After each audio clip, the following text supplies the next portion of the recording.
ជំរាបសួរអ៊ំពូមីងនិងបងប្អូនទាំងអស់គ្នាថ្ងៃនេះគឺយើងមកបង្ហាញមុខម្ហូបមួយមុខទៀតណានិយាយពីថាម្ហូបនេះរសជាតិវិញឡើងឆ្ងាញ់ហើយឡើងប្លែកបងប្អូនគ្រាន់តែឃើញតាមរយៈនៃការផ្ដោតជូននឹងក៏មានអារម្មណ៍មួយថាចង់ធ្វើដែរណោះរសជាតិវិញឆ្ងាញ់ខ្លាំងមែនតើនេះគឺជាមុខម្ហូបបំពងត្រីកែ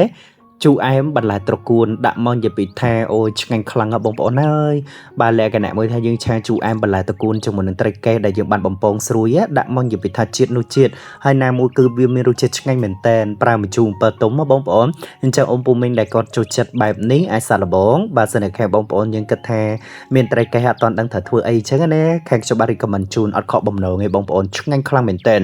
ឡូវយើងលាងត្រកួនរបស់យើងឲ្យស្អាតសិនមកបេះយកតែខ្ចីៗណាបងប្អូនខ្ចីលបក់តែម្ដងលាងវាឲ្យស្អាត4ទៅ5ទឹកណាបងប្អូនព្រោះថាយើងលាងឲ្យលាងទៀតអនាម័យជាកត្តាមួយដ៏សំខាន់អញ្ចឹងកាលណាដែលយើងលាងបានស្អាតល្អញ៉ាំពេញមាត់មានអារម្មណ៍មួយថាឆ្ងាញ់ខ្លាំងអរគុណដល់លាងឲ្យលាងទៀតចឹងមកបាទរួចហើយគឺយើងដាក់នៅកញ្ច្រែងតោវាស្រស់ទឹកមួយអន្លើសិនណាបងប្អូនឆ្លៀតនៅក្នុងឱកាសនោះគឺយើងចាប់ផ្ដើមនៅក្នុងការលាងសម្អាតជាមួយនឹងត្រីរបស់យើងនេះនិយាយពីថា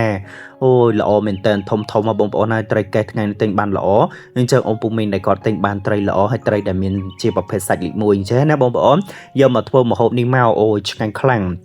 ហើយជាតិហ្មងបងប្អូនមានត្រីសកាអាចធ្វើត្រីសកាក៏បានដែរគាត់ថាខាងខ្ញុំបាទ recommend ជូននេះណាត្រីកែគឺឆ្ងាញ់ហើយអត់សូវមានឆ្អឹងដាក់មកជាតិហ្មងបាទឥឡូវគេយើងចិញ្ច្រាំខ្ទឹមសគឺយើងដាក់រៀងច្រើនបន្តិចបង្កើនក្លិនឈ្ងុយណាបងប្អូនអញ្ចឹងអ៊ំពូមីងបើសិនជាមានជាមួយនឹងការចង់សាកល្បងជាមួយនឹងមុខម្ហូបខាងខ្ញុំបាទ recommend ជូននេះបងប្អូនអត់ខកចិត្តហ្មងបាទដាក់ទៅដឹងតែរសជាតិឆ្ងាញ់ជូរអែមលក្ខណៈមួយថាត្រីរបស់យើងស្រួយមកអូយឆ្ងាញ់ណា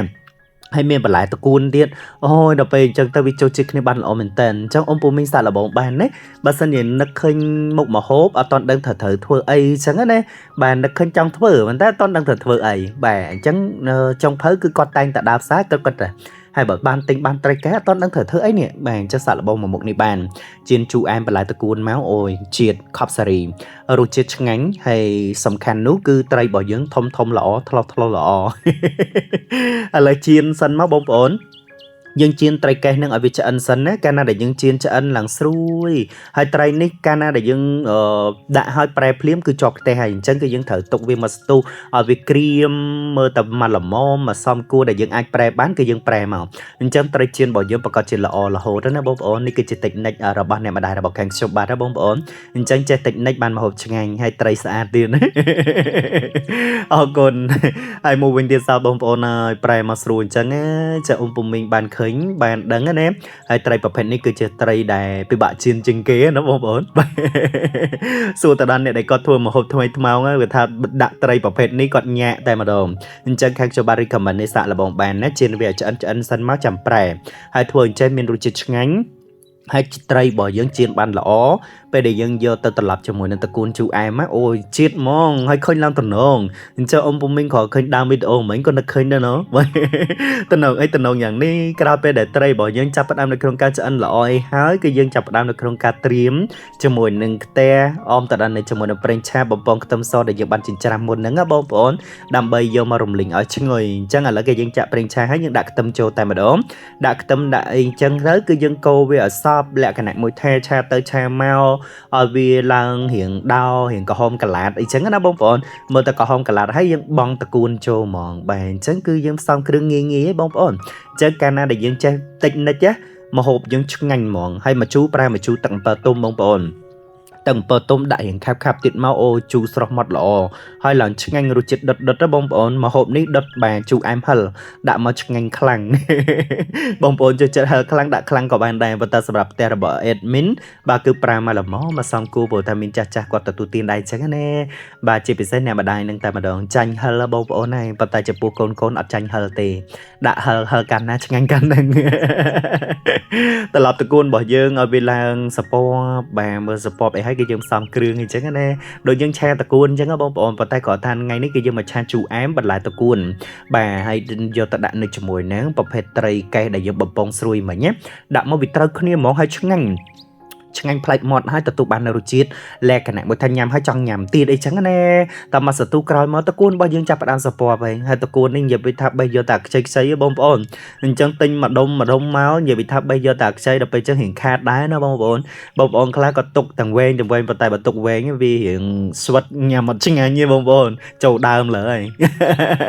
សុកចិត្តឲ្យខាតទៅបងប្អូនហើយបេះយកតែខ្ចីខ្ចីមកដើម្បីសម្រួលទៅដល់កាពះរបស់យើងខាងក្នុងផងណាកុំឲ្យកាពះកិនមិនបែកនឹងល្មូពេញពោះអរគុណបងប្អូនធ្លាប់ញ៉ាំបាយហើយល្មូពោះហ៎បាទដោយសារអញ្ចឹងយើងតាពីអត់ដាច់យោបាទឥឡូវខាងខ្ញុំបាទ recommend ជូននេះណាបងប្អូនប៉ានេះផ្សំគ្រឿងមកមានអំបិលមានស្ករមានប៊ីចេងអញ្ចឹងណាតាមចំណង់ចំណូលចិត្តភ្លក់មើលមកឆ្ងាញ់មកបាទកុំភ្លេចទឹកត្រីយើងមកច្រូចមកហើយបច្ចៈទៀតម្ជូរប្រើម្ជូរអំពិលទុំប្រើម្ជូរអំពិលទុំនេះគឺជាតិហ្មងណាបាទអំពិលទុំគឺយើងច្របល់ជាមួយនឹងទឹកទៅវានឹងភក់មកយើងយកមកចាក់មកគឺវាលក្ខណៈជូរស្រស់ល្អបាទលក្ខណៈមួយថាញ៉ាំហើយចង់ញ៉ាំទៀតហើយកុំភ្លេចប្រើម្ទេសបាទព្រោះថាជូរផ្អែមហិលហ្នឹងគឺមកឆ្ងាញ់តែម្ដងប្រៃល្មមកល្មគេហៅប្រៃផ្អែមហិលបងប្អូនបាទលក្ខណៈប្រៃផ្អែមបាទរសជាតិជូរគឺត្រូវគ្នាហ្មងហើយម្ទេសយើងហាន់រៀងល្អិតចេះមកអូឃើញតំណងលក្ខណៈពណ៌ក៏ស្អាតបាទរសជាតិក៏ឆ្ងាញ់អញ្ចឹងអ៊ំពូមីងបានឃើញហើយគួរឲ្យចង់សាក់លបងអត់បាទខាងជុំបាទឲ្យតែថាឃើញមុខម្ហូបចេះណាឆ្ងាញ់ខ្លាំងណាស់អ៊ំពូមីងហើយចាក់អំពិលទុំមកនេះបងប្អូនយើងចាក់ទាំងអំពិលទុំដែលយើងបាន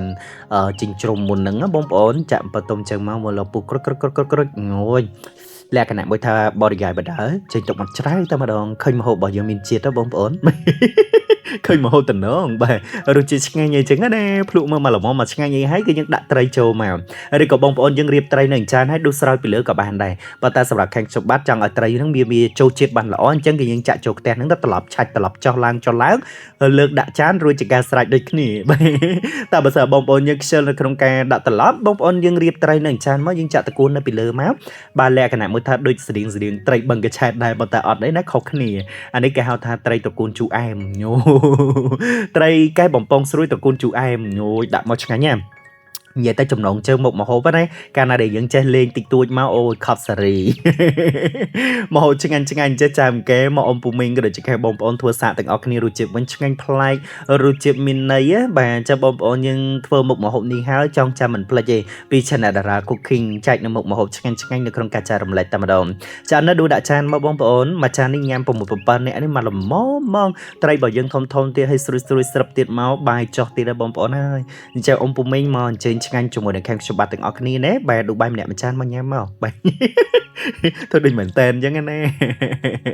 មកហូបដែលចេញទៅញ៉ាំអស់ហើយបងប្អូនអរគុណចឹងអត់មានអីច្រើនទេចូលទៅ Subscribe admin ម្នាក់មួយផងណាជួបគ្នានៅក្នុងវីដេអូក្រោយបាយ